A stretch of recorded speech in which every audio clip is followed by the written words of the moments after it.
Good morning students. हाँ जी बेटा, आज हम हिंदी की बुक में फुलवारी की बुक ओपन कीजिए।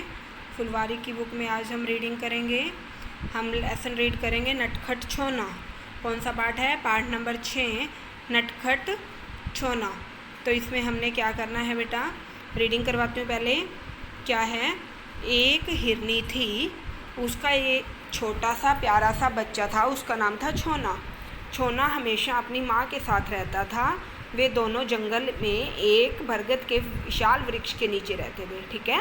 एक हिरनी थी, उसका एक बेटा था, उसका नाम था छोना। वो हमेशा अपनी माँ के साथ एक बड़े वृक्ष के नीचे रहता था। छोना बहुत नटखट था। वह कभी इधर भागता था, कभी उधर भागता था। वह एक जगह टिक कर नहीं रहता था। जैसे छोटे बच्चे होते हैं वो एक जगह नहीं टिकते ना, तो उनकी माँ उनको समझाती है, देखो बेटा ये बरगद ही हमारा वृक्ष का वृक्ष ही हमारा घर है, इससे दूर मत जाना। तुम अभी बहुत छोटे हो, अगर कहीं रास्ता भूल गए तो घर कैसे आओगे। जैसे आपकी मम्मी आपको समझाती है, वैसे छोना की मम्मी भी छोना को समझाती थी। छोना हमेशा कहता था, नहीं माँ मैं इससे दूर नहीं जाऊँगा। उसी वृक्ष पर एक तोता भी रहता था। वह हिरनी का पक्का दोस्त था। छोना उसे मामा कहता था। तोता भी छोना को बहुत प्यार करता था। ठीक है। एक दिन हिरनी बरगद के पेड़ से कुछ दूर घास चर रही थी, तब छोना को एक आवाज़ सुनाई दी।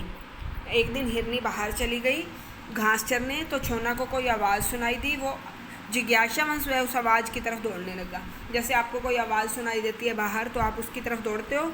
वह अपनी माँ की बात भूल गया और दौड़ते दौड़ते काफ़ी दूर निकल गया। जब वह रुका तो उसने देखा कि वह घने जंगल में है। वह अपने घर का रास्ता भूल गया था। अब वह बहुत घबरा रहा था।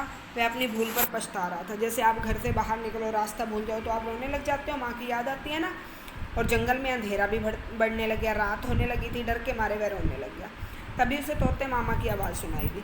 छोना बेटा तुम यहाँ क्या कर रहे हो? तुम्हारी माँ तुम्हें ढूंढ रही होगी। छोना रोते रोते बोला, मामा मैं घर का रास्ता भूल गया हूँ, मुझे जल्दी से माँ के पास पहुँचा दो। तोता बोला, तुम घबराओ मत, मैं तुम्हें माँ के पास लेकर चलूँगा। मैं ऊपर ऊपर दौड़ता हूँ, तुम नीचे नीचे दौड़ते रहो, हम थोड़ी ही देर में घर पहुँच जाएंगे। तोता ऊपर ऊपर दौड़ता रहा। छोना उसके साथ साथ ज़मीन पर सरपट दौड़ता रहा। थोड़ी ही देर में वे बरगद के पास पहुँच गई। हिरनी ने छोना को देखा तो वह बहुत खुश हुई। हिरनी ने पूछा, छोना तुम कहाँ चले गए थे? मैं तुम्हारे लिए बहुत परेशान थी।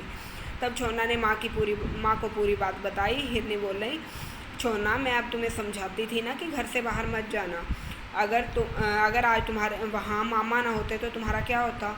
छोना ने कहा, माँ मुझे आज क्षमा कर दो, आज से मैं कभी अकेला कहीं नहीं जाऊँगा।